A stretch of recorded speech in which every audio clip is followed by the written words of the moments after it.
A family and community are rattled by a mysterious disappearance.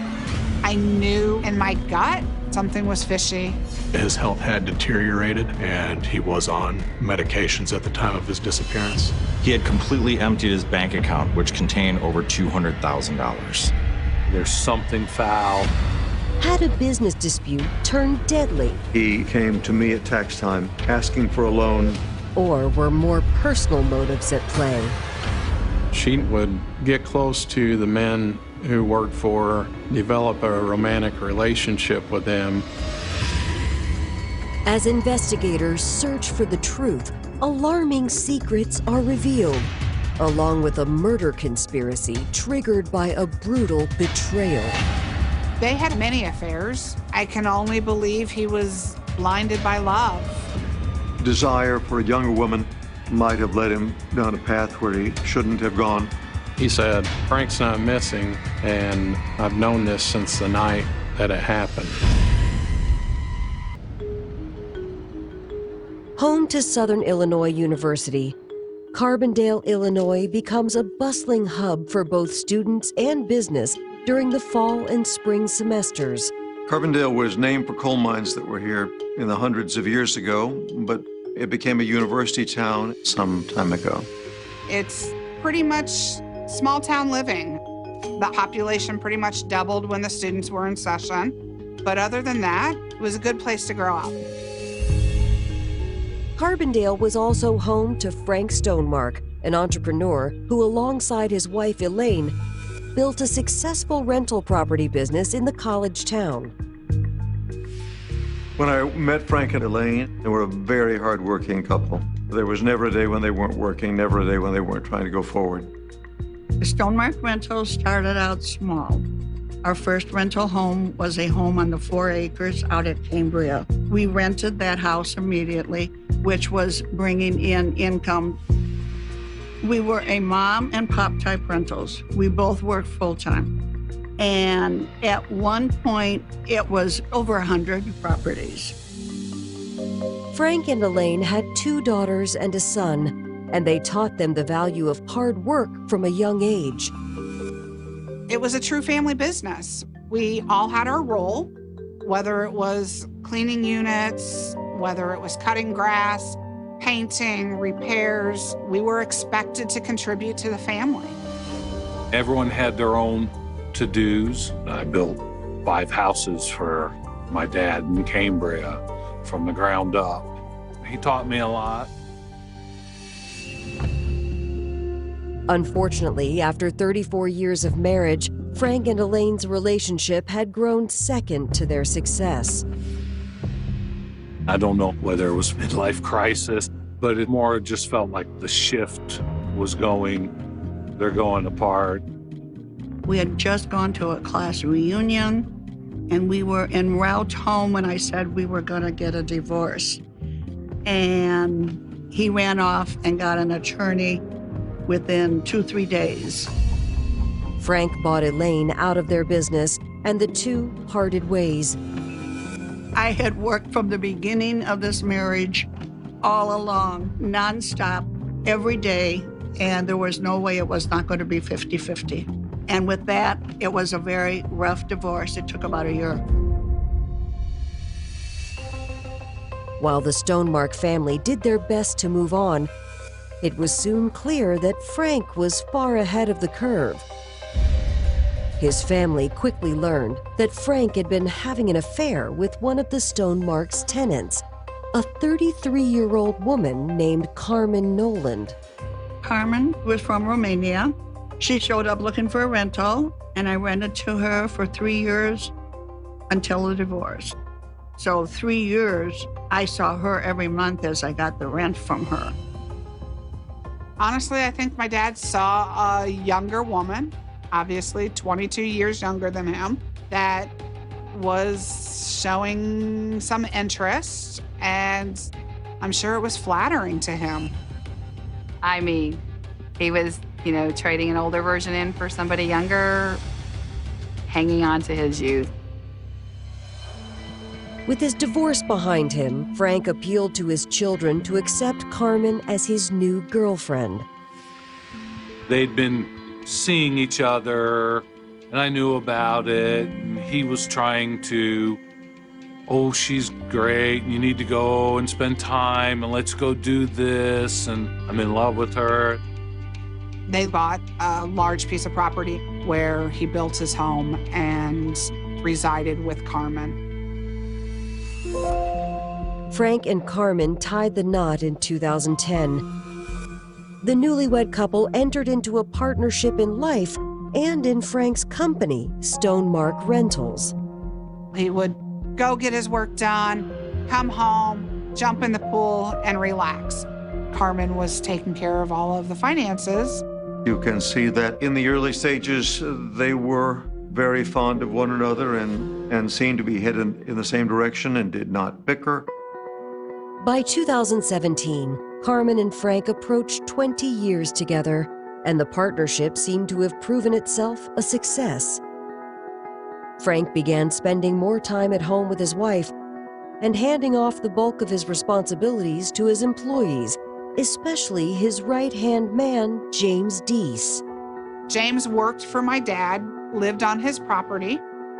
The way Frank employed his people, they all lived in kind of a tight-knit community. They were together every day. Frank and James, were always working on properties together. As he neared retirement, Frank felt comfortable to rely on his trusted employee and friend. Frank became increasingly detached from the business as Frank turned over more and more to James Deese.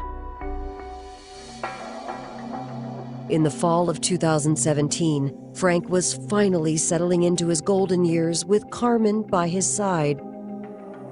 But on October 30th, 2017, authorities receive an alarming call from the couple's residence. The night of October 30th, Carmen Stonemark calls the police and tells them that Frank had been missing since 6 p.m. the previous day. When deputies arrive at the house in response to the call, Carmen explains that she and Frank had gotten into an argument the day before. She said they had an argument and he took off in a red minivan. Carmen explains that it wasn't unusual for Frank to disappear for a few hours when they argued. But when he hadn't returned by the next morning, she had become increasingly concerned about his well-being. His health had deteriorated, and he was on medications at the time of his disappearance. She thought he might be in early stages of Alzheimer's.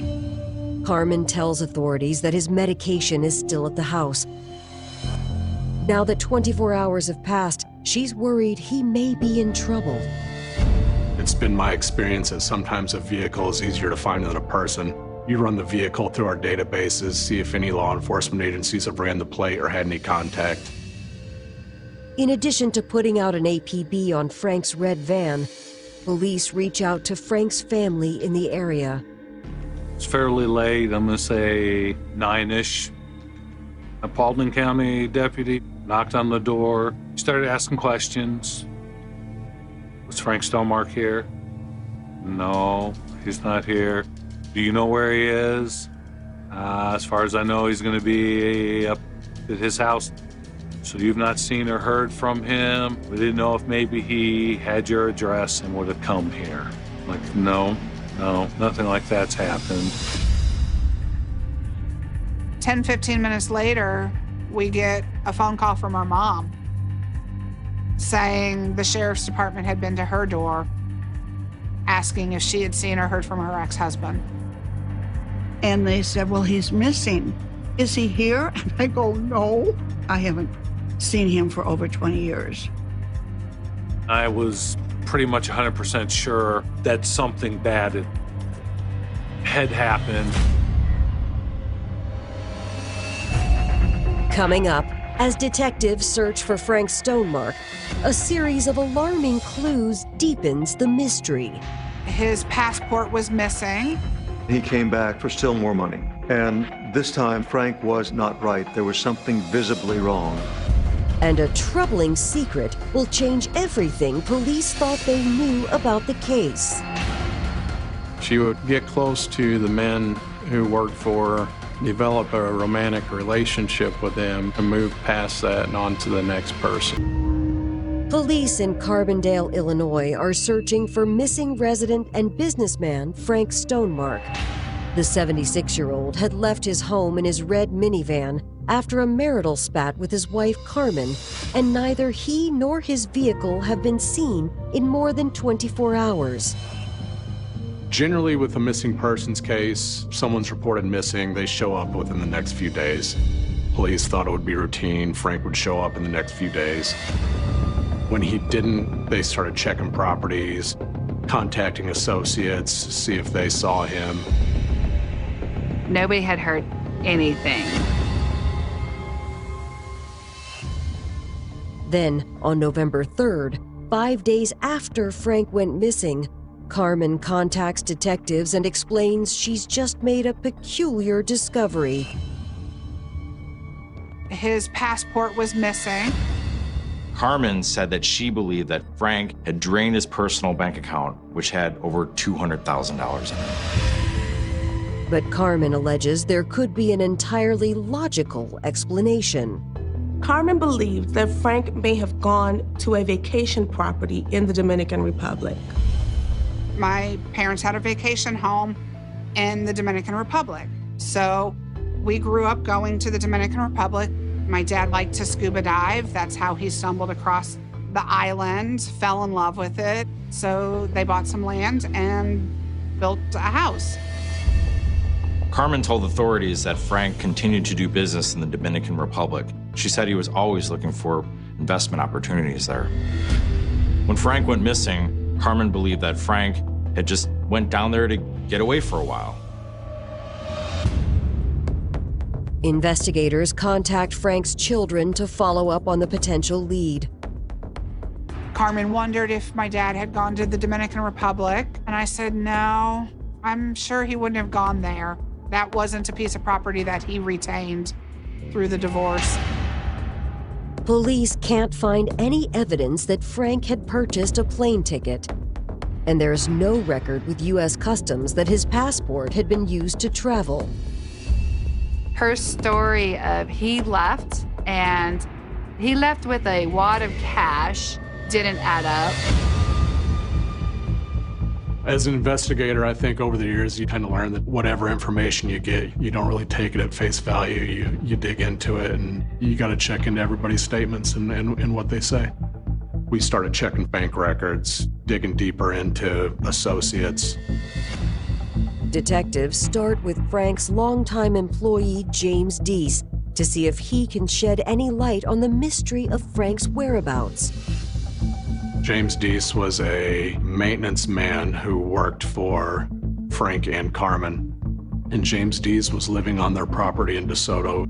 Deese was able to confirm that the last time he saw Frank was on October 29th after he borrowed Frank's van and then dropped it back off.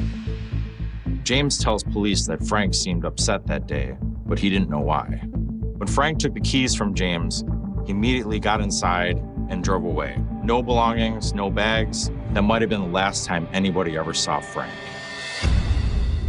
Curious to find out what might have been bothering Frank the day he disappeared, detectives reach out to his longtime business associate, Jeff Woodruff, who reveals Frank had been having some financial problems shortly before he disappeared. Frank came to me at tax time asking for a loan to pay real estate tax to save his property, and I partially complied with his request. And then he came back 2 days later, and the request was for still more money. And this time, Frank was at that point not right. There was something visibly wrong. It seemed that he was sleepy. It seemed that he might perhaps be in a daze. It looked like he had fallen. There was blood on his cheek. I know my father was a very prideful person. He would never ask somebody for money. He believed in working for it. Following up on the lead, police visit Carmen again to ask her about Frank's financial problems. That's when they learned from Carmen that Frank liked to frequent casinos. She indicated that they had had a lot of debt due to Frank's gambling. Police have to wonder, could Frank have been the target of a loan shark? Police followed up with casinos in Illinois and Missouri. They found out that Frank had not used his player card in at least 2 years. Digging through old police records, however, detectives come across something that piques their interest. Frank had been arrested for assaulting an employee of his on his property a few years earlier. He was a hired help and lived at one of their properties. He was also, we were told, solicited by Carmen. And apparently they were having an affair. During that relationship, Frank found out, and there was a disturbance between Frank and the maintenance man. Frank had confronted the employee, and the confrontation had turned physical. There was an altercation. My dad was arrested because of it. He no longer worked for my dad after that, and he moved out shortly afterwards. Now with Frank missing, detectives can't help but wonder, had the Stonemark's former maintenance man returned for retribution? There was obviously bad blood between these guys. Police didn't know where the man was now, but they needed to track him down to see if he had any information about Frank Stonemark's whereabouts. 1 month into their search for missing businessman Frank Stonemark, Illinois detectives are investigating his former employee, who allegedly had an affair with Frank's wife, Carmen. We brought him in to interview him. He said that he had a relationship with Carmen. But the former employee swears he had nothing to do with Frank's disappearance. He said, I found a new job, I moved, I broke off the relationship, I was out of there. He also has an alibi to prove it. We found out he was incarcerated during the time when Frank went missing. Just because Carmen had an affair didn't necessarily mean she had anything to do with Frank's disappearance. But detectives are very curious as to why Carmen neglected to mention her former lover. Carmen would contact police about every 10 to 12 days and make an inquiry. Carmen would never admit to having an affair, and detectives didn't want to push her on that because they were trying to question her to see if she was hiding something even more significant. To get to the bottom of Carmen's deceptive behavior, detectives continue interviewing associates of the Stonemarks and learn that the one affair they've uncovered is only the tip of the iceberg. Through the course of the investigation, we found a few previous maintenance men who had possible relationships with Carmen and were able to give us information about those relationships.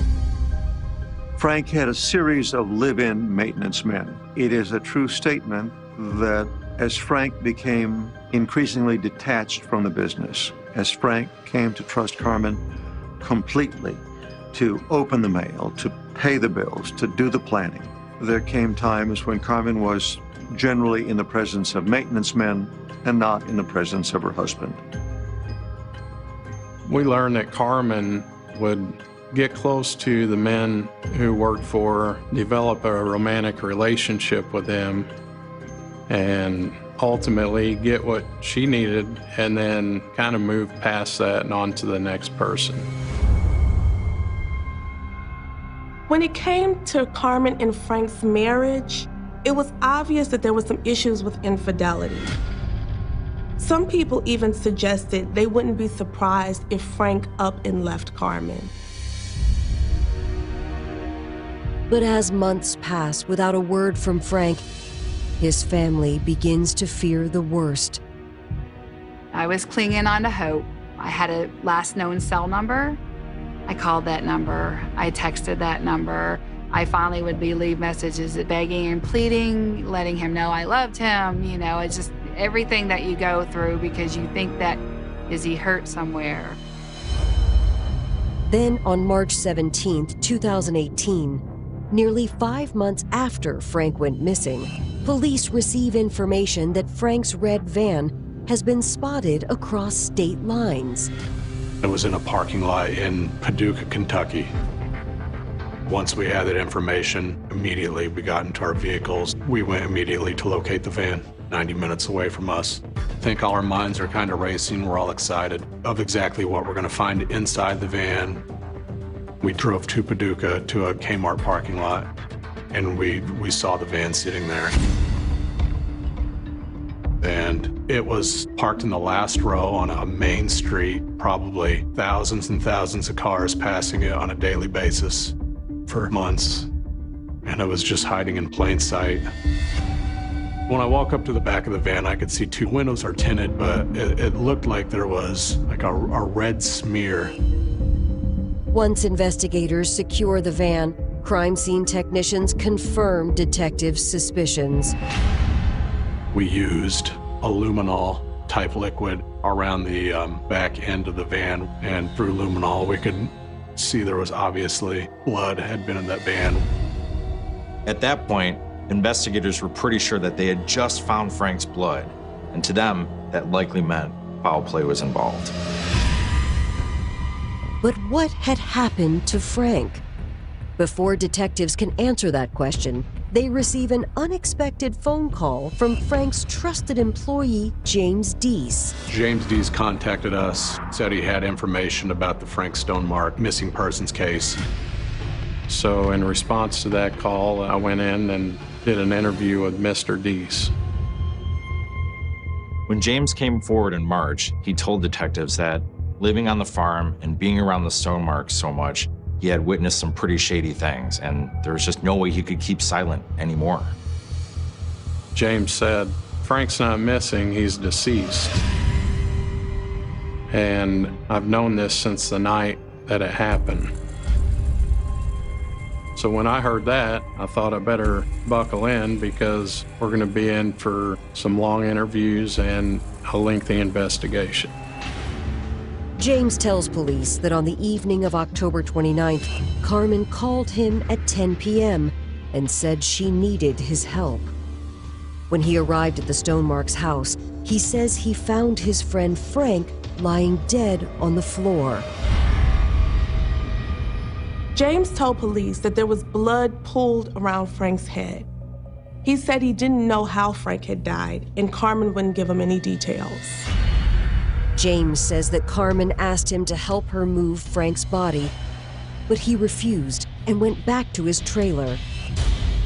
The next day, Carmen showed up at James's trailer and told him he needed to keep his mouth shut, otherwise he wouldn't be able to live there anymore. He struggled for months on how to tell police about this because he was afraid of losing his home. It's a shocking story, but police know they'll need corroborating evidence to verify James's claims. In the meantime, they place James in protective custody. James Deese had requested not to go back to stay on the Stonemark property and requested a place to stay. He was transported to an area hotel. Mr. Deese is what we call in pocket. He's providing information. He's being cooperative with us. We know he's got a lot of information. We know we need to hold on to him. There's still a lot going on, and we ramp up our interviews with Mr. Deese. With James's cooperation, detectives formulate a plan to get Carmen to implicate herself in Frank's disappearance. James Deese believed that Carmen would speak to him over a telephone about her involvement in relation to Frank's disappearance. So after applying for a state-authorized overhear, we had set the stage to perform those the following day. But before James places the phone call to Carmen, he tells investigators he needs to come clean about something. James tells detectives that he did not disclose certain information, and he wanted to tell the detectives before they called Carmen because the detectives would find out from her. It's standard for someone through an investigation to withhold information initially.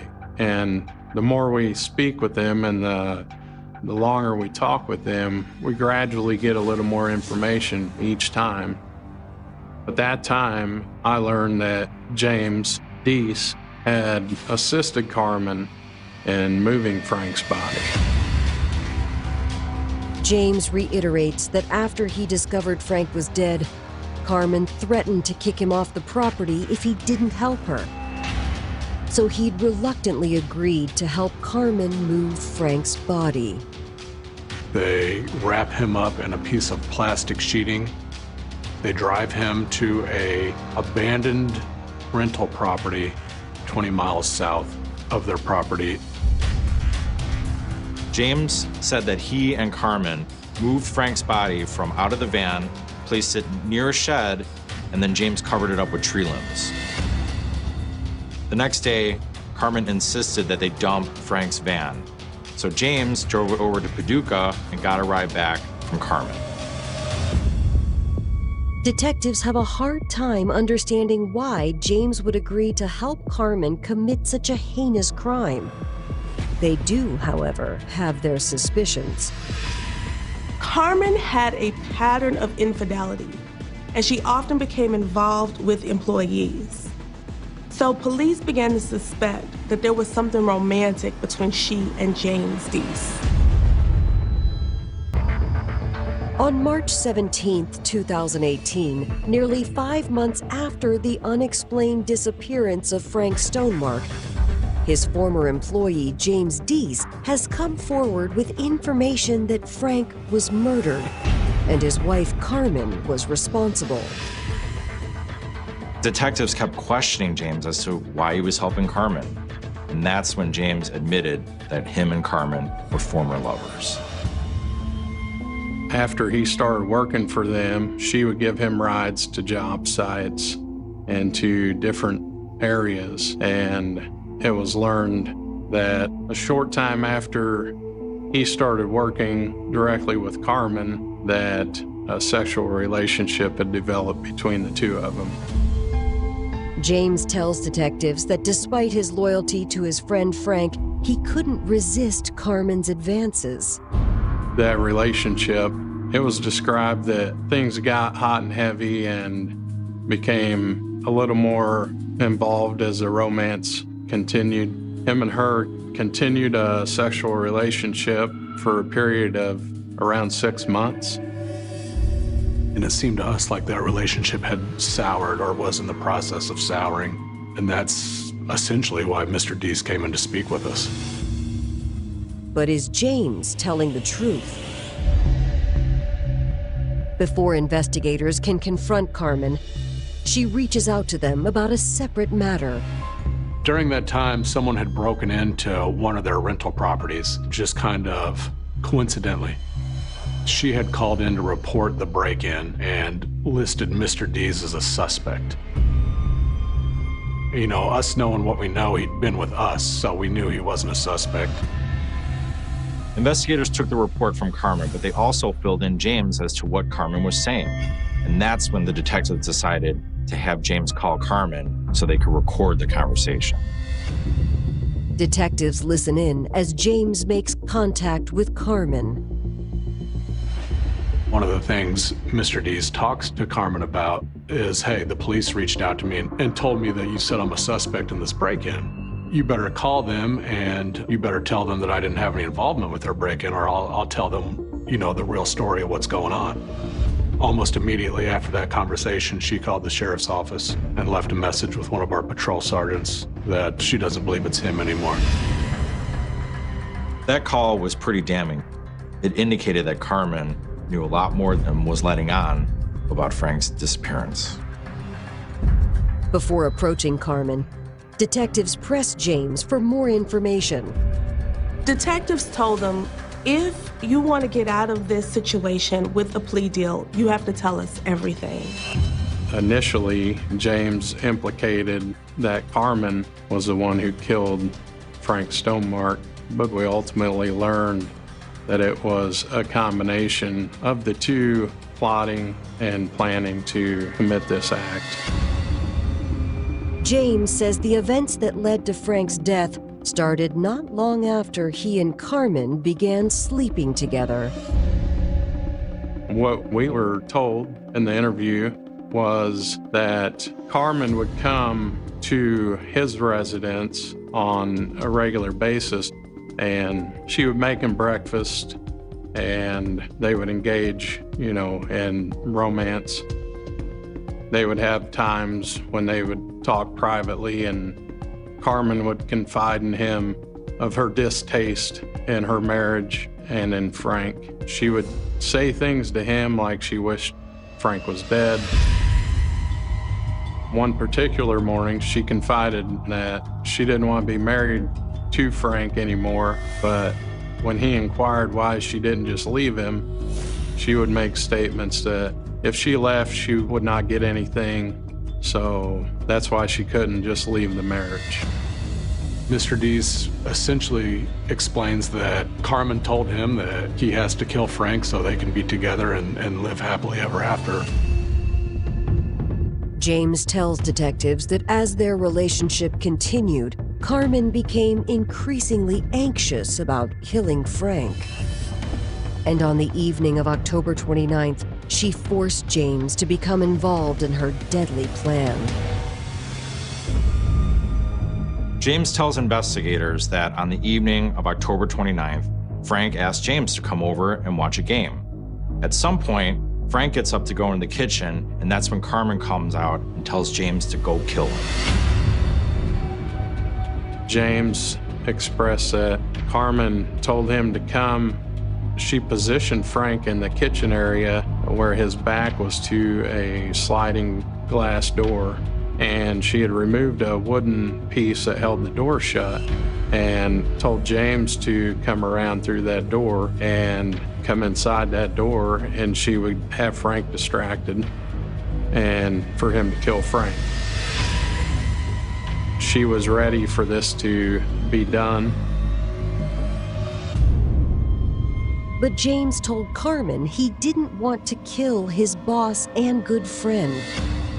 What pushed him to the point was that Carmen told him, well, I'm going to tell Frank about our relationship, and if you don't do something about him right now, you're going to be kicked off the property. They got into a heated discussion, and James said that Carmen goes into the kitchen and told Frank that made him mad enough to come into the other room and tell James Deese that he was going to be kicked off of the property. And an argument started. By James Deese's own admission, he jumps on Frank and strangles him.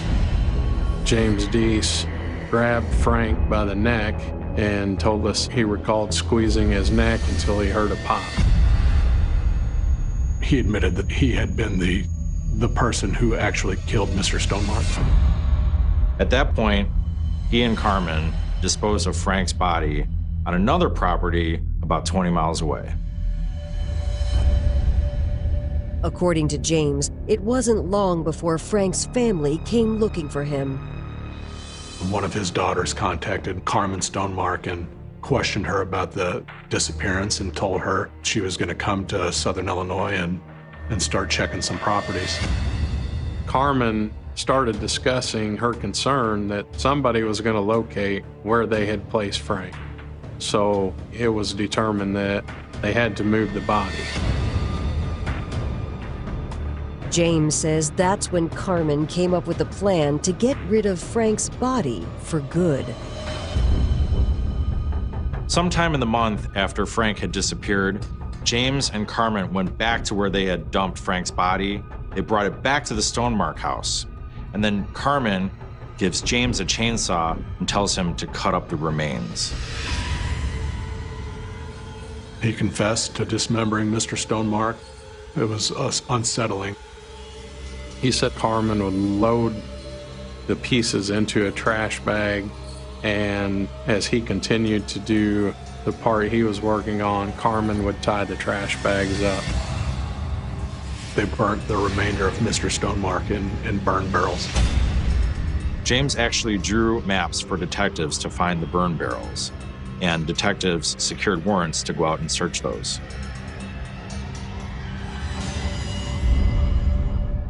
After that, we did a probable cause affidavit for the arrest of Mr. Deese. Investigators next turned their focus toward Carmen Stonemark. but they know that bringing charges against her won't be easy. Police still didn't have a body. And without a body, the only evidence they had against Carmen was a statement from James Deese, who is an admitted murderer. It becomes a he said, she said case, and detectives knew that they were going to have to secure a lot more evidence if they were going to convict Carmen of Frank's murder. Coming up, detectives build their case against Carmen Stonemark. But will the evidence hold up in court? She would give us an answer, and immediately we knew that she was lying to us. I hadn't really cried for Frank over 20 years, but my heart was broken for my daughters. Law enforcement in Carbondale, Illinois, have arrested 52-year-old James Deese for the murder of his boss, Frank Stonemark. James has implicated Frank's wife, Carmen Stonemark, as being part of the murder conspiracy, as well as helping cover up the crime. Detectives served search warrants on multiple Stonemark properties, and specifically the barrels where James Deese told them Frank's body had been burned. Through searching that area, we found some obvious remains that we were able to collect and send to the Illinois State Police Crime Lab for analysis. As authorities continue building their case against Carmen, detectives uncover evidence that she's been trying to cash out on Frank's savings.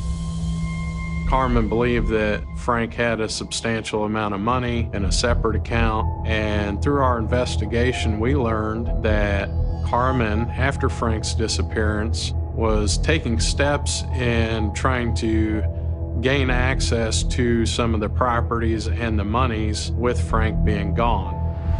Carmen attempted to access a safety deposit box at Frank's bank. She also attempted to sell some of his properties. She produced some paperwork signed by Frank that gave her power of attorney. It was deemed that that power of attorney was fraudulent. She was notified about that. The following day, Carmen showed up with a quitclaim deed. So that was presented to the real estate for her to gain access to this. And that was also deemed to be a fraudulent document.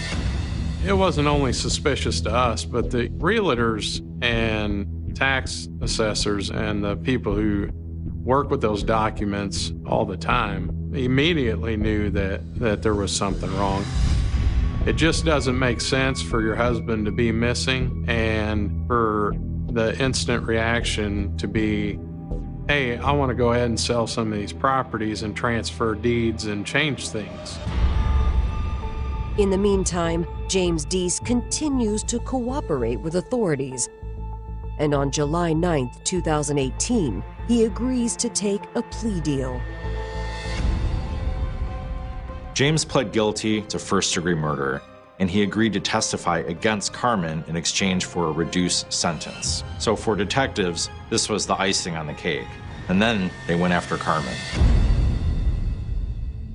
On July 11th, 2018, detectives bring Carmen in for a formal interview. We called Carmen in for an interview. She came in voluntarily. Going into her interview, we had a lot of information that she didn't realize that we had. We would ask her a question, and she would give us an answer, and immediately we knew that she was lying to us. So that went on for a number of hours. Every time she would lie to us, we'd just kind of roll with it and let her tell her best lie. To us, that was extremely beneficial. We had the upper hand in talking to her and allowing her to really develop her own version of what she thought we might know or might not know. And up until the point to where we started introducing information to her that we did know, she acted like she was still looking for Frank. She would tell us she hasn't heard from Frank. She wanted to know if anybody had seen him, but she never got emotional. In the interview, she touched on some pretty big inconsistencies. She told us she hadn't talked to Mr. Deese. We knew through our recorded conversations that was not correct. Detective Horstman and I's interview with Carmen was several hours long, and then at the very end of the interview, we told her that James had told us everything and said that she was involved. And then we simply asked her, if she was a willing participant, and she stopped the interview. She asked for her attorney. Police charge Carmen with first-degree murder, solicitation to commit murder, and concealment of a homicide. After consulting with her attorney, she agrees to a plea deal with prosecutors. In July of 2019, Carmen pleads guilty to solicitation to commit murder and concealment of a homicidal death. She is sentenced to 20 years. I hope she dies in prison. She deserves it. 1 year later, in July of 2020, James Deese pleads guilty to second-degree murder and is sentenced to 25 years. The day of his sentencing, when my sister and I got through with reading our victim impact statements to him, he did turn around because we were sitting behind him in the courtroom. He looked at all three of us and he says, "I can't take it back." He wished he had never had done it and that he was sorry. In speaking with James Deese, there's no question in my mind that Carmen convinced him that she loved him. The first time I met her, I knew she wasn't in love with my dad. I knew she was out for my dad's properties and money.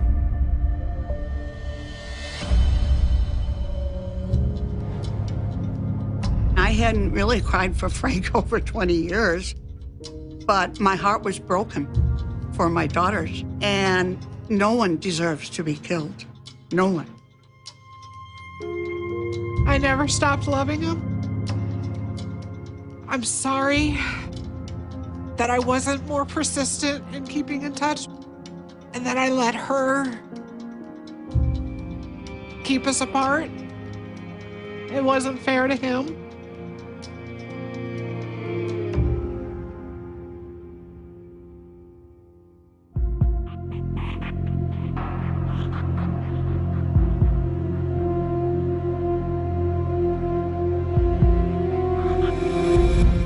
In 2013, inside a hotel room somewhere in England, a woman sat in darkness with a blindfold tied tightly across her eyes.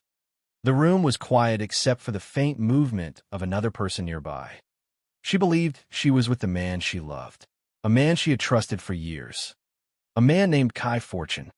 By that point, the relationship had already become strange in ways that would have alarmed almost anyone outside of it. Kai refused to appear in public. He avoided photographs. He never agreed to video calls. He insisted on darkness during every intimate encounter. Sometimes he claimed it was because of severe insecurity about his appearance. Other times he blamed a medical condition, telling her he suffered from a brain tumor and deep psychological distress. Over time, those explanations became the foundation of an unusual set of rules. The lights had to stay off. His body cannot be touched freely. His face could never be seen clearly.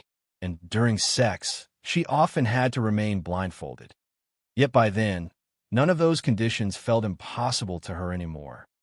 They had become normalized through months of emotional intimacy, vulnerability, and trust. To her, Kai was not a stranger from the internet. He was someone she believed she knew deeply. Someone fragile, someone suffering, someone she loved enough to protect from shame and fear. That night in the hotel room, however, something shifted. Perhaps it was instinct. Perhaps exhaustion. Perhaps the accumulation of hundreds of tiny inconsistencies that had slowly begun to crack the illusion apart.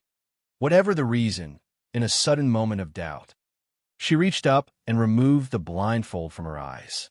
What she saw would become the center of one of Britain's most controversial criminal cases. Standing in front of her was not a man named Kai Fortune. Standing there was a woman named Gail Nuland. The shock of that moment is difficult to fully capture because it was not simply the discovery of a lie. It was the collapse of an entire emotional reality.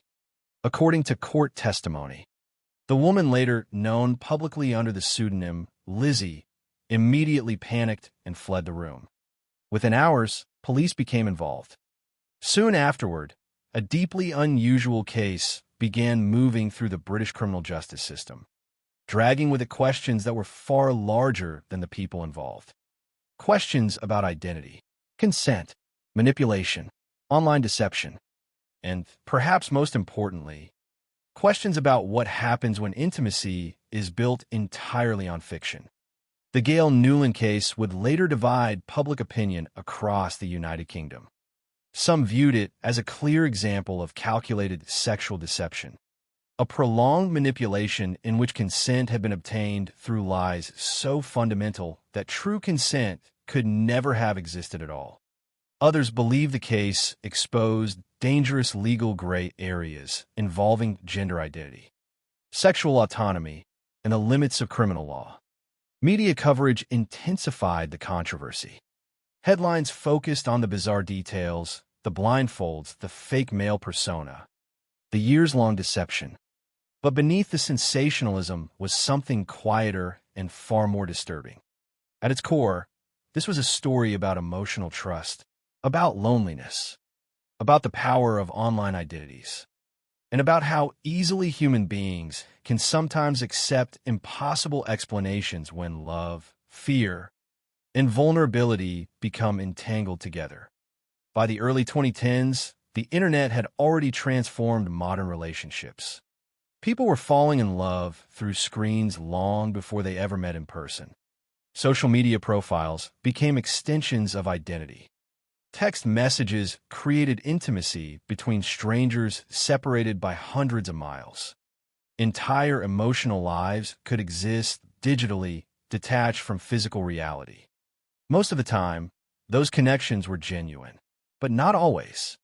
The term catfishing had already entered public vocabulary by then, describing people who created fake online identities to manipulate others emotionally or romantically.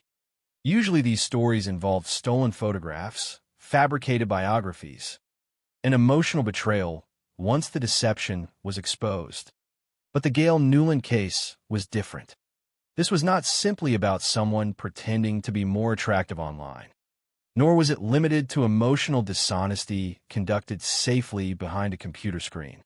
According to prosecutors, the deception crossed into physical reality, into sexual intimacy, into the legal definition of consent itself. And that distinction transformed the case into something unprecedented. To understand why the story shocked so many people, it is important to understand how elaborate the fictional identity of Kai Fortune actually was. This was not a hastily created fake profile. It was a carefully constructed existence. Kai had photographs, a social media presence, a phone number, friends, family members, conversations, personal history. There were layers upon layers of fiction reinforcing the illusion. The identity had enough emotional detail to feel real because it was designed to feel emotionally real. For Lizzie, the relationship developed gradually over time. There was affection, vulnerability, reassurance, emotional dependency. The kind of intimacy that often develops slowly in private conversations late at night, where trust builds word by word instead of face to face. That gradual progression matters because deception rarely succeeds through one enormous lie alone. More often, it survives through smaller accommodations people make to protect the emotional reality they want to believe. A missed video call becomes understandable. A strange excuse feels temporary. An inconsistency can be rationalized away, especially when the person on the other side presents themselves as damaged, vulnerable, or emotionally fragile. In this case, Kai allegedly portrayed himself as someone suffering deeply, someone ashamed of his appearance, someone medically unwell. Those narratives changed the meaning of the secrecy. The darkness and blindfolds no longer appeared sinister. They appeared compassionate, protective, necessary. And that transformation is central to understanding how the relationship continued for so long, without the truth emerging. During later court proceedings, prosecutors argued that the deception was systematic and deliberate. They described years of manipulation supported by fake accounts, false identities, and carefully controlled physical encounters. Gail Nuland, however, presented a very different interpretation. She admitted to creating the false male identity. She admitted to pretending to be Kai Fortune. But she claimed the encounters themselves were consensual and that Lizzie allegedly knew she was biologically female. According to the defense, the relationship involved a form of role play rather than fraud. The jury ultimately rejected that explanation. Yet, even after conviction, debate surrounding the case never fully disappeared. Legal experts questioned where the boundaries of consent should be drawn. Activists worried about broader implications regarding gender identity and criminal law. Victim advocates argued that the case was fundamentally about manipulation and coercive deception, not about gender identity itself. The public conversation became deeply polarized because the facts forced people into uncomfortable territory where emotional truth, legal definitions, and personal identity collided in ways few cases had ever explored before. But before the courtroom arguments, before the headlines, before the national debate, there was only that hotel room. That brief moment when a blindfold came off and reality abruptly replaced illusion. It is tempting to imagine that the truth, once revealed, would immediately make everything clear. But cases like this rarely work that way. The revelation did not simplify the story. It complicated it beyond measure. Because once the shock faded, investigators and eventually jurors had to answer questions that had no easy emotional resolution. What exactly had Lizzie consented to? At what point does deception become criminal? How much of intimacy depends on truth? And how could a fictional identity survive for years without collapsing sooner? Those questions transformed the Gail Nuland case from a private deception into a public examination of modern relationships themselves.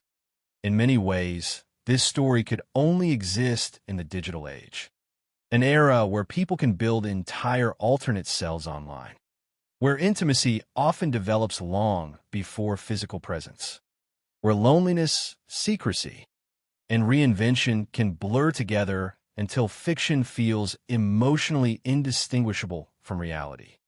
And perhaps that is what makes the case so unsettling even years later.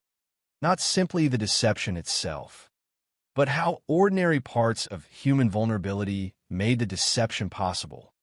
Trust, sympathy, love, fear of hurting someone emotionally, the desire to believe another person completely. Those are not weaknesses unique to one victim. They're deeply human instincts. As the investigation unfolded, detectives would begin tracing the layers of the fabricated identity piece by piece. Fake profiles, phone records, digital conversations, carefully maintained lies. Meanwhile, the media transformed the case into a national obsession, often reducing it to sensational headlines while overlooking the quieter, emotional devastation underneath. Because beneath every legal argument was a woman trying to process the realization that the person she loved had never existed at all. And beneath every public controversy was another uncomfortable reality. The internet had made it easier than ever before to manufacture intimacy without truth. The story of Gail Nuland is often remembered for its shocking reveal. But the reveal was only the beginning. The deeper story lies in everything that came before it, the years of emotional dependency, the escalating secrecy, the fragile trust built inside darkness and silence.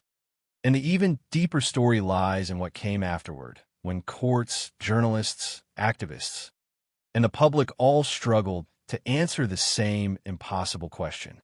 If someone consents to a relationship built on deception, what exactly have they consented to in the first place? Before there was a criminal investigation, before newspaper headlines turned the case into a national debate about consent and deception, there were simply two young women living separate lives in England, both carrying forms of loneliness that would eventually pull them into the same carefully constructed illusion. One of them was Gail Nuland, born in 1991 and raised in a strict religious environment that shaped much of her early emotional world. The other was the woman later identified publicly only through the pseudonym Lizzie, whose real identity remained protected throughout the legal proceedings. The relationship between them would later become one of the most controversial and unsettling deception cases in modern British legal history. But in the beginning, it did not look like a crime story. It looked like an online romance. To understand how that romance developed, it is necessary to understand the emotional landscape surrounding Gail Nuland long before the identity of Kai Fortune ever existed. According to the information presented during the case, Gail grew up in a conservative religious household where expressing sexuality openly was difficult. The details publicly available about her early life are limited, and much of what became known later came indirectly through court discussions and media reporting connected to the trial. What is clear is that the internet gradually became a central part of her emotional life. For many young people in the late 2000s and early 2010s, online communication offered something that real-world interactions often did not control. Online, identities could be shaped carefully. Conversations could happen without the pressure of physical presence. Emotional vulnerability could be filtered through text messages, social media profiles, and anonymous conversations that felt both intimate and safe. In that environment, people could reinvent themselves completely. Sometimes the reinvention was harmless. Sometimes it became something far more dangerous. At some point around 2011, Gail created a fictional male persona named Kai Fortune. The identity was not simplistic or impulsive.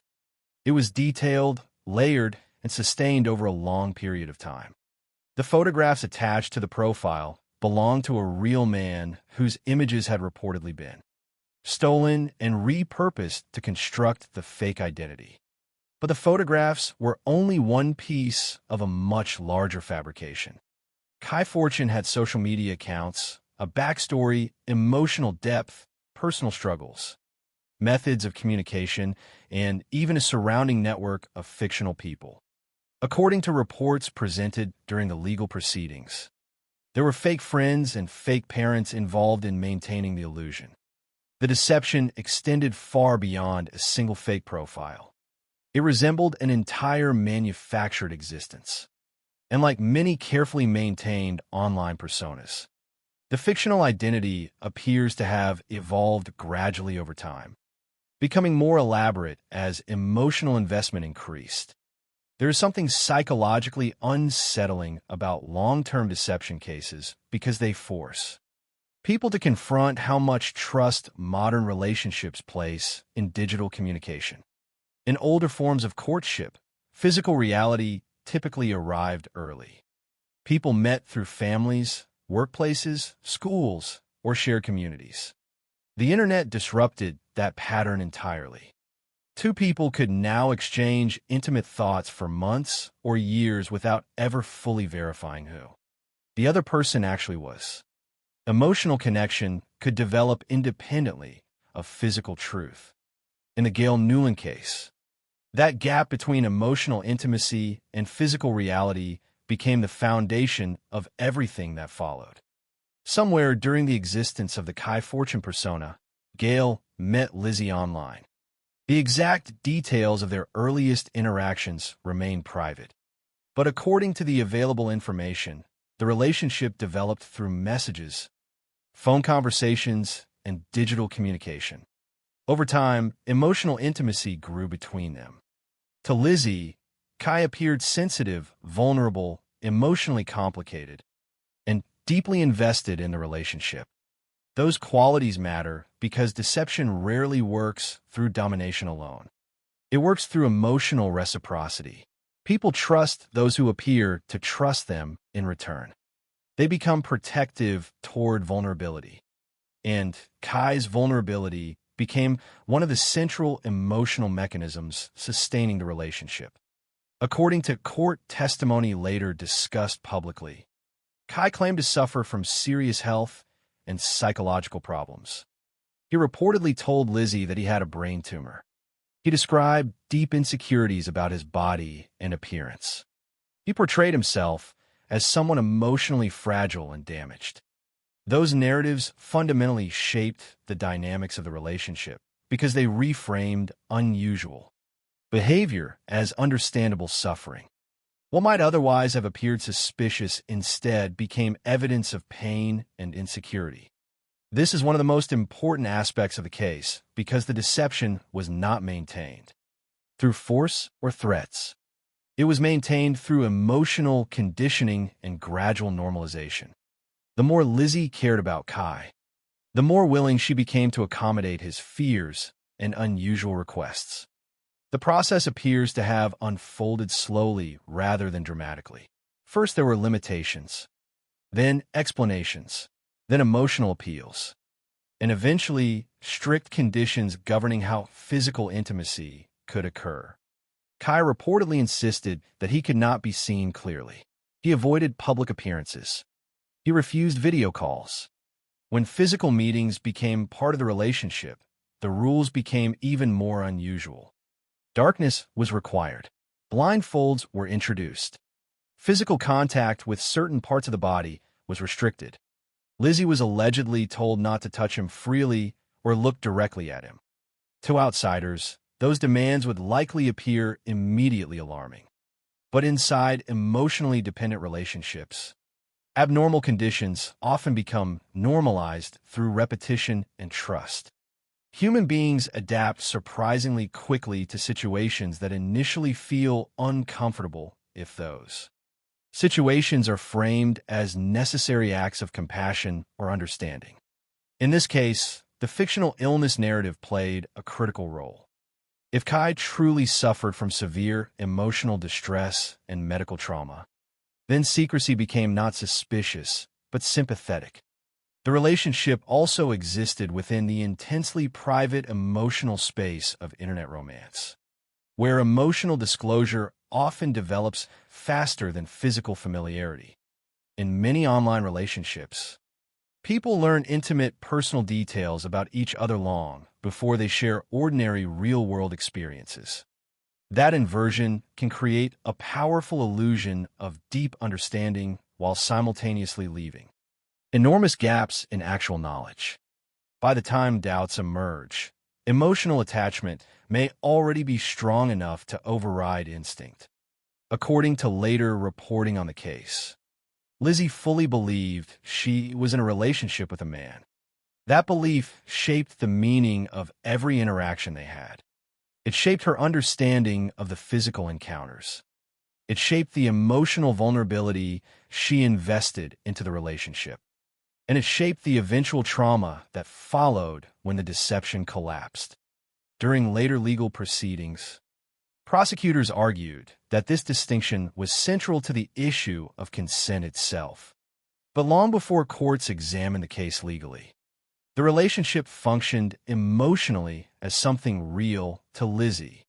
That reality is important because emotional deception often leaves victims struggling with confusion. That extends beyond the lie itself. When an entire relationship is revealed as fabricated, victims are frequently forced to reevaluate not only the other person, but also their own memories, judgments, instincts, and emotional experiences. The betrayal becomes existential. Which moments were genuine? Which emotions were manipulated? Was any part of the relationship real at all? In the Gail Nuland case, those questions would eventually become public and legal questions. debated in newspapers and courtrooms across Britain. But at the center of those debates was still a private emotional collapse between two individuals. As the relationship progressed, the persona of Kai Fortune appears to have become increasingly difficult to sustain. Maintaining long-term deception requires constant management of inconsistencies. The more emotionally close two people become, the harder it becomes to prevent reality from intruding. Everyday intimacy creates ordinary expectations.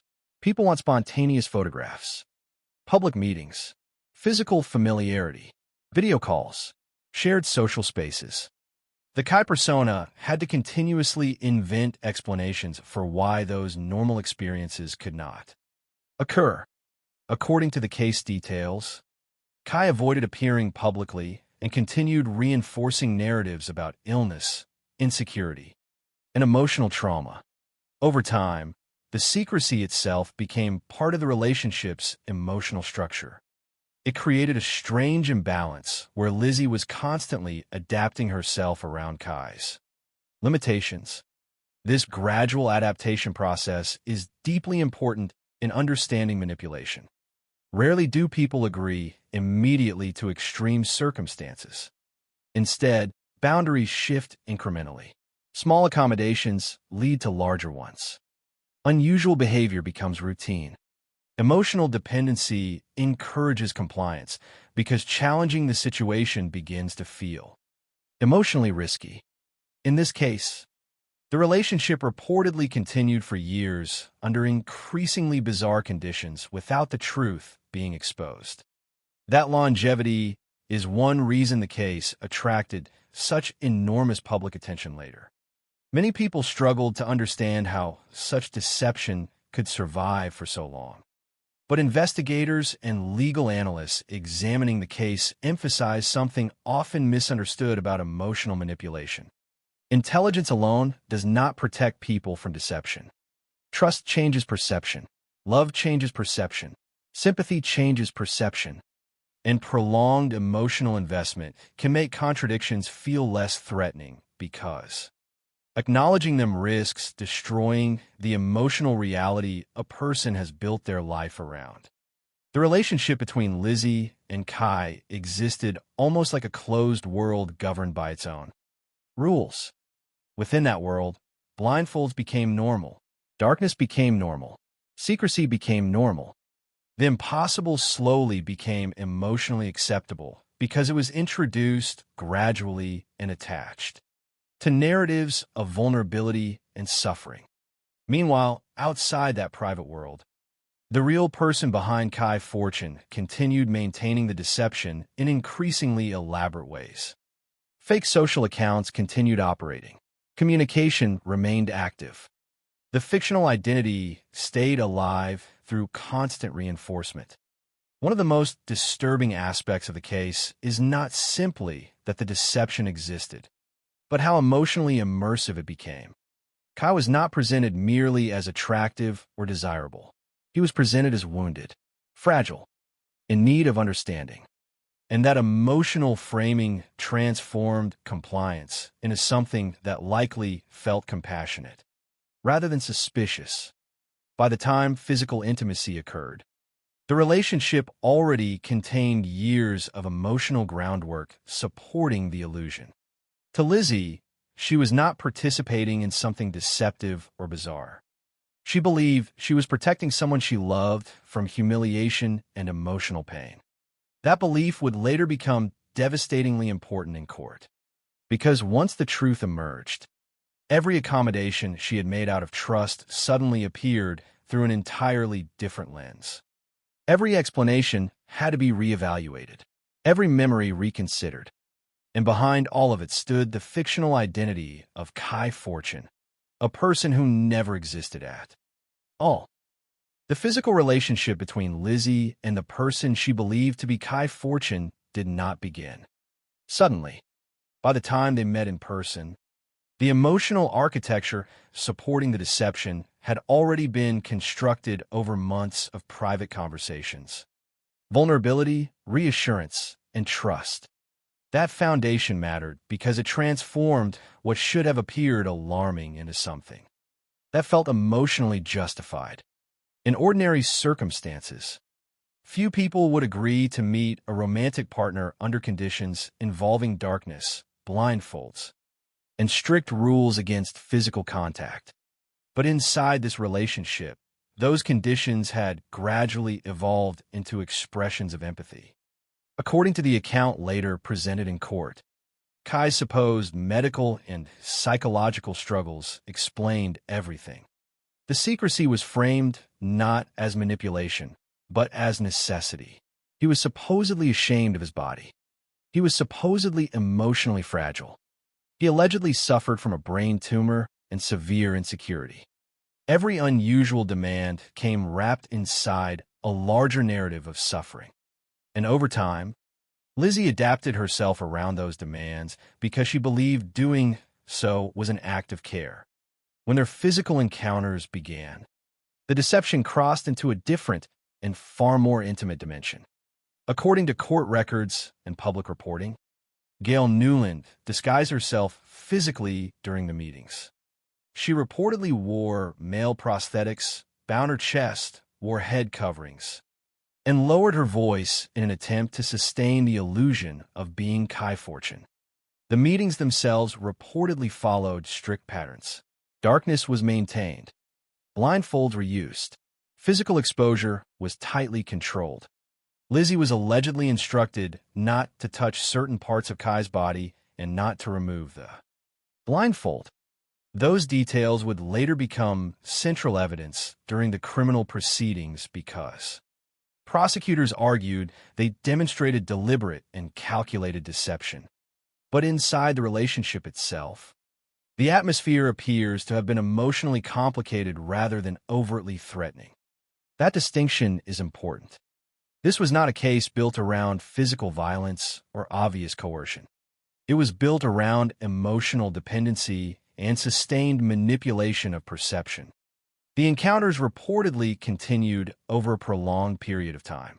According to later reporting, Lizzie fully believed she was engaging in an intimate relationship with a man.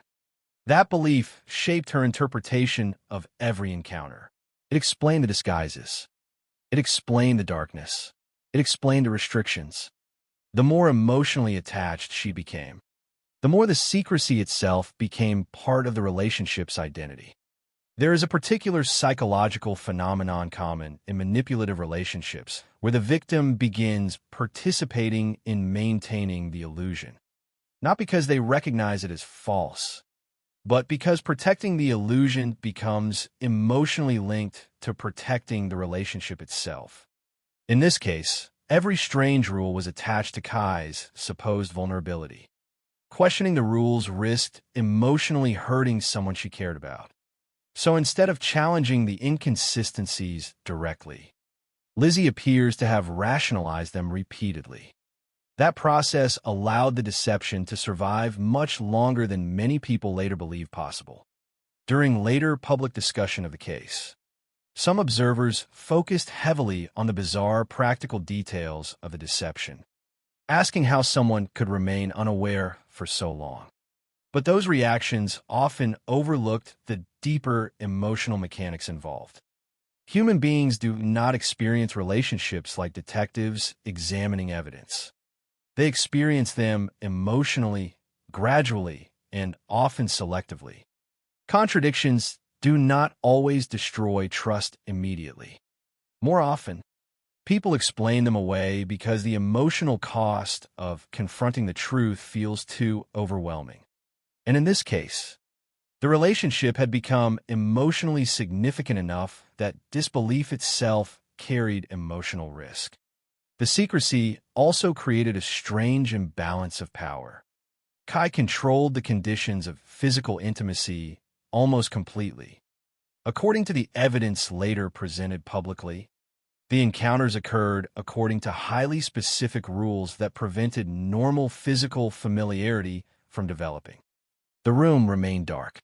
Blindfolds prevented direct visual confirmation. Touch was restricted. These limitations serve an obvious practical purpose in maintaining the disguise. but they also had a psychological effect. They prevented ordinary reality testing. In most relationships, physical intimacy increases familiarity and reduces uncertainty. Here, intimacy functioned in the opposite direction. It deepened emotional dependence while simultaneously preserving mystery. The relationship became intensely personal while remaining physically obscured. That contradiction sat at the center of everything. As time passed, however, small fractures reportedly began appearing in the illusion. The inconsistencies did not emerge all at once. They accumulated gradually. Kai continued refusing public appearances. Video calls remained impossible. Communication patterns sometimes appeared strange. There were reportedly moments when physical details or vocal characteristics felt inconsistent with Lizzie's expectations. Yet even then, certainty did not arrive immediately.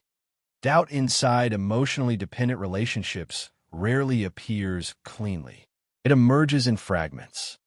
One uncomfortable observation, one strange feeling, one momentary suspicion quickly pushed aside by reassurance.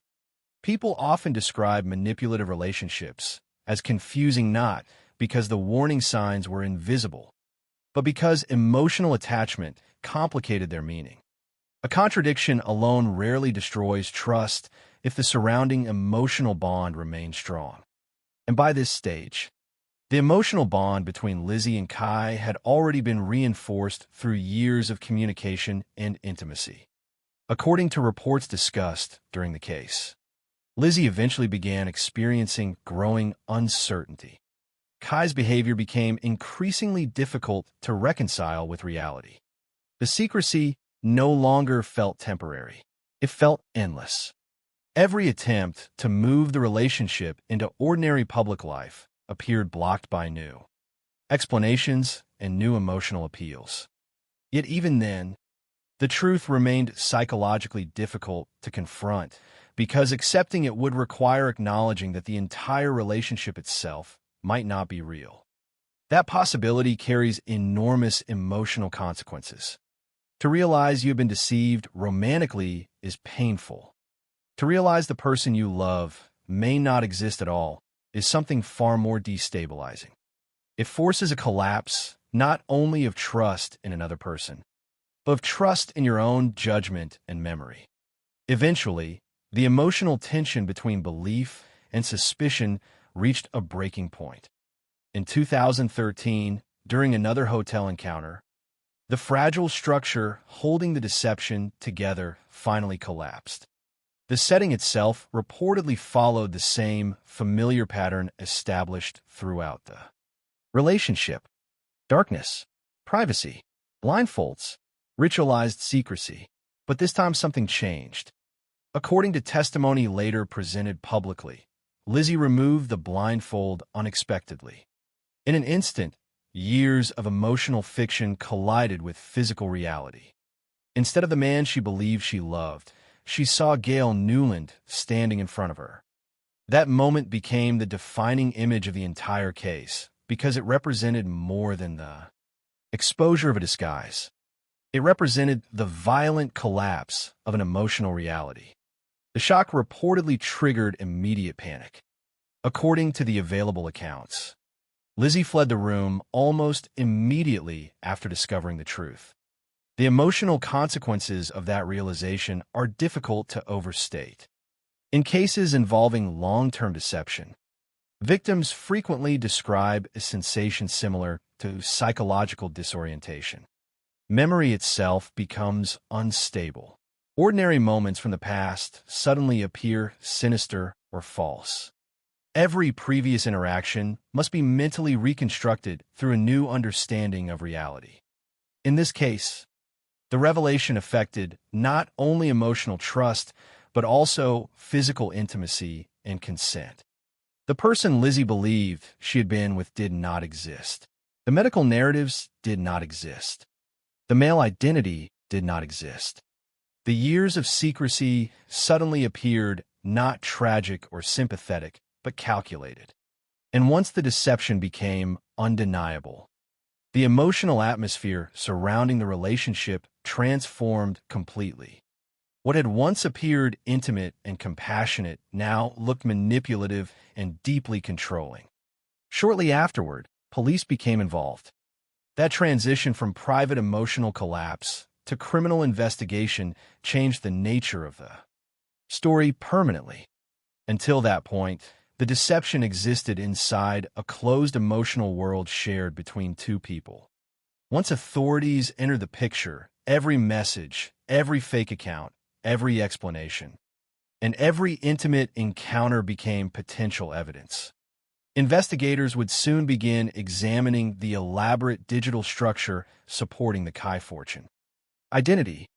But even before the legal process formally began, the core emotional reality of the case had already crystallized. A woman believed she had spent years loving a man who never existed. The exposure of the truth also introduced questions that would later dominate public debate across Britain.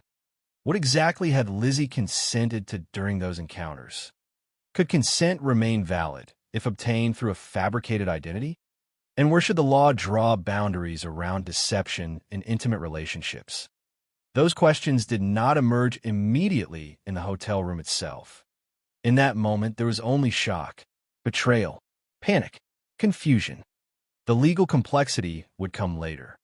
But emotionally, the damage began the instant the blindfold came off. In many ways, that image became symbolic of the entire case. For years, darkness and blindness had functioned as tools preserving the illusion.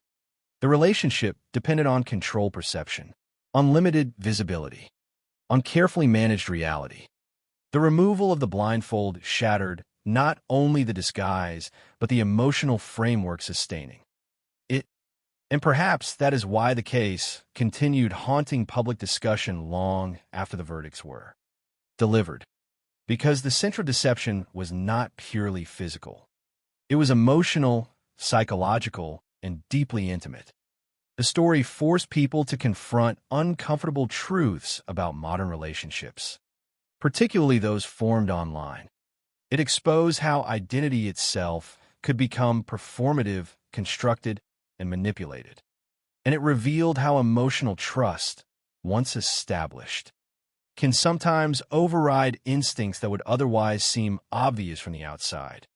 By the time the hotel room encounter ended, the fictional identity of Kai Fortune was effectively dead. But the consequences of that identity were only beginning. Ahead lay police interviews, digital evidence, courtroom testimony, national media attention, and one of the most controversial legal debates about consent Britain had seen in years. Yet beneath all of those broader discussions remained the intensely personal devastation at the center of the story. A woman discovering that the person she loved had never truly existed at all. Once the deception was exposed inside the hotel room in 2013, the relationship between Lizzie and the person she knew as Kai Fortune ceased to exist instantly. What remained was confusion, shock, and a rapidly unfolding criminal investigation that would eventually force British courts to confront one of the most difficult legal questions surrounding modern consent law. In the hours after discovering that Kai Fortune was actually Gail Nuland, Lizzie reportedly contacted police. At that point, the case shifted from a private emotional betrayal into a formal legal matter. Investigators now had to determine not only what had happened, but whether the deception itself constituted a criminal offense under British law. That distinction was crucial because the facts of the case did not fit neatly into existing categories. There was no dispute that Gail Nuland had created a false identity. There was no dispute that the Kai Fortune persona was fabricated. But criminal law required investigators to answer a more complicated question. Did the deception invalidate consent during the sexual encounters? The police investigation began by examining the structure of the false identity itself. Detectives reportedly analyzed online accounts, communications, and digital evidence connected to Kai Fortune. What emerged was a portrait of a deception sustained over a long period of time through multiple Layers of fabricated reality. There were social media profiles, email communication, telephone contact, false narratives about illness and emotional trauma. According to the evidence later discussed publicly, even fictional relatives and friends were used to reinforce the illusion. Investigators reportedly focused on how extensively the identity had been constructed because the level of planning mattered. This was not a single impulsive lie told during a brief interaction. Prosecutors would later argue that the deception was deliberate, sustained, and systematic. The investigation also examined the physical encounters themselves. According to reports presented during the trial, Gail allegedly used disguises and controlled conditions of intimacy in ways specifically designed to prevent discovery. The blindfolds, darkness, restrictions on touch, and refusal to allow visual exposure all became central pieces of evidence because they demonstrated active efforts to preserve the false identity during intimate encounters. From an investigative standpoint, those details mattered enormously. They suggested intentional concealment rather than misunderstanding or ambiguity. Yet despite those facts, the legal interpretation remained extraordinarily complicated. British law surrounding sexual consent already recognized that certain forms of deception could invalidate consent. For example, impersonating someone's partner or deceiving someone about the nature of a sexual act could constitute criminal offenses. But the Gail Nuland case occupied a far more uncertain territory. The deception involved identity itself. Specifically, the prosecution argued that Lizzie consented to sexual activity with a man named Kai Fortune, not with Gail Nuland. Therefore, according to prosecutors, the consent was fundamentally undermined because it was obtained through a false identity central to the nature of the relationship. That argument would eventually become the foundation of the prosecution's case. But outside the courtroom, the issue immediately triggered broader social and philosophical debates. Newspapers began covering the story heavily, often emphasizing its bizarre and emotionally disturbing elements. Public fascination grew rapidly because the case touched multiple cultural anxieties at once: online deception, catfishing, sexual consent, gender identity, and the increasing difficulty of verifying truth in digital relationships. By the early 2010s, catfishing stories had already become part of public culture. Television programs and internet discussions regularly exposed fake online personas used for emotional manipulation. But most catfishing cases ended in humiliation or heartbreak rather than criminal prosecution. What made the Nuland case different was the physical relationship. Prosecutors argued that the deception crossed beyond emotional fraud into sexual assault because the consent itself had been obtained under false pretenses. As details emerged publicly, reactions became deeply divided. Many people viewed the case as straightforward manipulation. To them, the facts appeared clear. A fake male identity had been created deliberately. Emotional trust had been cultivated through lies. Sexual encounters occurred under carefully controlled conditions specifically designed to prevent discovery. From that perspective, the case represented calculated coercion achieved through deception rather than physical force. Others, however, believed the legal implications were far more troubling and ambiguous. Some critics worried about how broadly the concept of deception invalidating consent could be interpreted. Relationships frequently involve forms of dishonesty, exaggeration, or concealed identity. People lie about age, wealth, marital status, intentions, or emotional commitment. Yet not all deception becomes criminal. The question became, where exactly should the law draw the line? The issue became even more sensitive because the case touched indirectly on questions surrounding gender identity and sexual orientation. Some LGBTQ+ advocates expressed concern that the prosecution's arguments could create dangerous precedents if interpreted too broadly. They feared the case might later be used to stigmatize transgender individuals or criminalize ambiguity surrounding identity and presentation. Others rejected that interpretation entirely, arguing that the core issue had nothing to do with gender identity and everything to do with prolonged, intentional deception. According to that perspective, the critical factor was not that Gail was biologically female, but that an entirely fictional person had been created and maintained specifically to obtain emotional and sexual access under false pretenses. The division in public opinion reflected how unusual the case truly was. It resisted simplistic categorization. Emotionally, many people sympathized deeply with Lizzie after learning the extent of the deception. At the same time, legal experts recognized that the courts were entering relatively untested territory. Consent law traditionally focused on force, threats, incapacity, or direct coercion.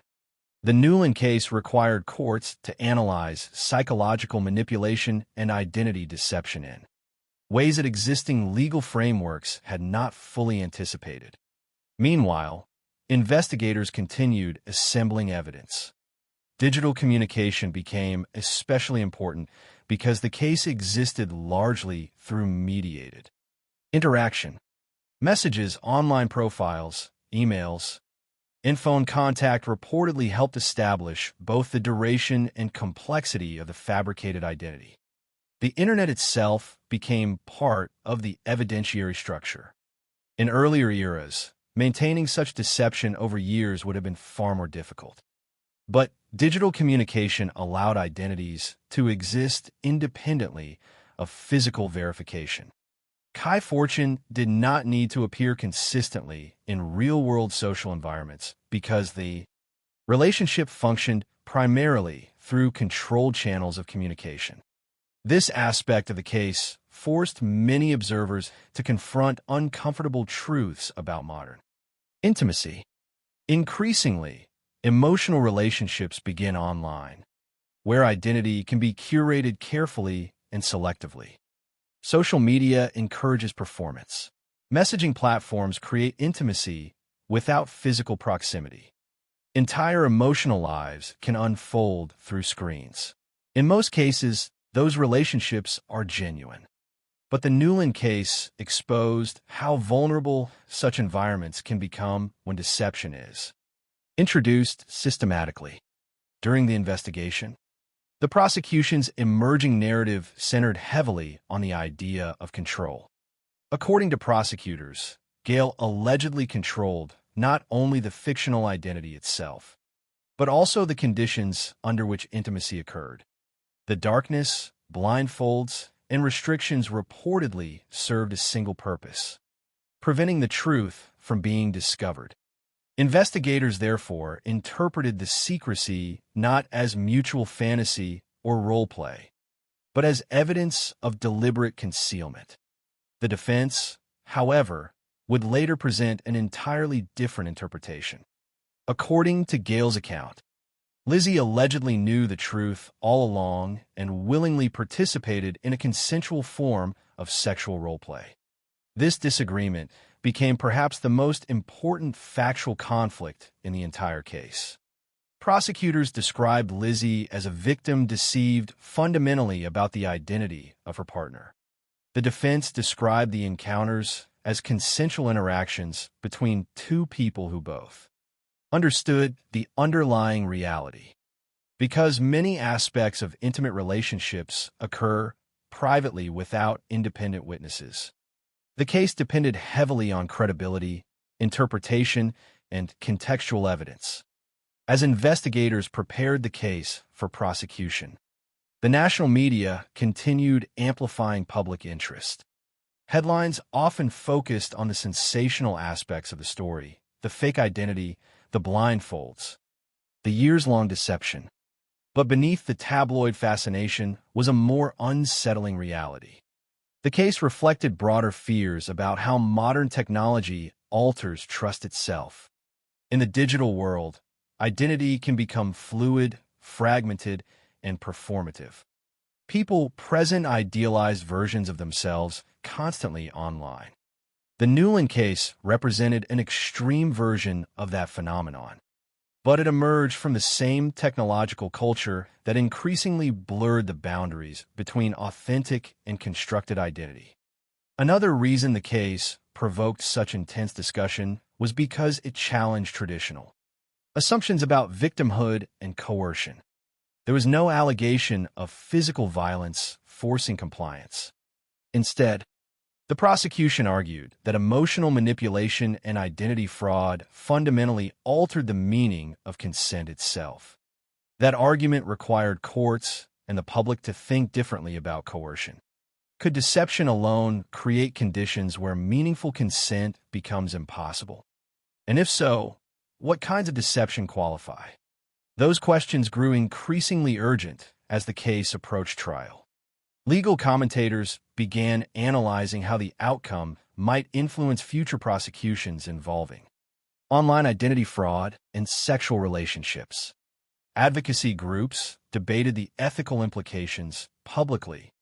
Some argued the case represented an essential recognition of psychological manipulation within consent law. Others feared legal overreach into areas of personal identity and private sexual behavior. The emotional complexity of the case also prevented easy moral narratives. Gail Nuland was not presented publicly as a stereotypical violent predator. Much of the public discussion acknowledged her isolation, her struggles surrounding sexuality and identity, and the emotionally complicated nature of the relationship. But sympathy for complexity did not erase the allegations themselves. Prosecutors argued repeatedly that regardless of emotional motivations, the deception caused profound psychological harm because Lizzie believed she was consenting to intimacy with someone who did not exist. As the investigation concluded and the case moved toward court proceedings, one thing had become clear: this was no longer simply a bizarre catfishing story. It had evolved into a landmark legal and cultural debate about truth, identity, consent, and manipulation in the digital age. Investigators had assembled evidence showing years of fabricated identity construction and carefully managed encounters. Prosecutors prepared to argue that the deception invalidated consent entirely. The defense prepared to insist the encounters were consensual role play between adults. And the British public watched closely because the case forced society to confront deeply uncomfortable questions without obvious answers. Behind all the legal theory and public debate, however, remained the emotional core of the case itself. A woman believed she had fallen in love with someone real.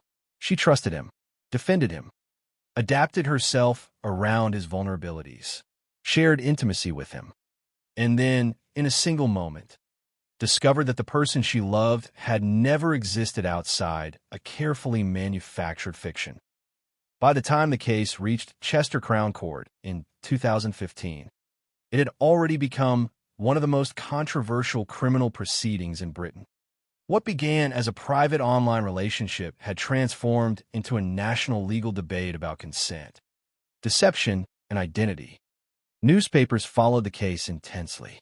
Legal analysts discussed its implications publicly. Advocacy groups argued over what the prosecution represented. And inside the courtroom itself, two completely different interpretations of the same relationship collided head-on. On one side stood prosecutors arguing that Gail Nuland had orchestrated a prolonged and deliberate deception in order to obtain sexual intimacy under false pretenses. On the other side stood the defense, insisting that the encounters had been consensual and that Lizzie allegedly understood the reality of the situation all along. The atmosphere surrounding the trial reflected how emotionally and legally complicated the case had become. Unlike many criminal proceedings involving clear physical violence, this case revolved around perception, trust, emotional manipulation, and competing interpretations of consent. The facts themselves were unusual enough to attract enormous media attention. A fake male identity named Kai Fortune had been maintained for years. Online personas, fabricated illnesses, blindfolds, disguises, and hidden physical encounters had all become part of the public record. Yet the central legal question remained surprisingly narrow and precise. Had Lizzie truly consented to the sexual encounters if she believed she was with a man named Kai Fortune rather than Gail Nuland? Prosecutors built their case around the argument that the deception struck at the very core of consent itself. According to their interpretation, Lizzie's agreement to intimacy depended fundamentally on the belief that Kai Fortune was real. She had not merely been misled about minor details or personal background information. Prosecutors argued she had been deceived about the identity of the person with whom she was engaging in sexual activity. In court, the prosecution reportedly emphasized the sustained and calculated nature of the deception. The fake identity was not spontaneous. It involved years of preparation and maintenance. There were false online profiles, fabricated personal histories, claims about illness, fake family members, and carefully controlled physical meetings designed to prevent discovery. The prosecution also focused heavily on the practical measures allegedly used during intimate encounters.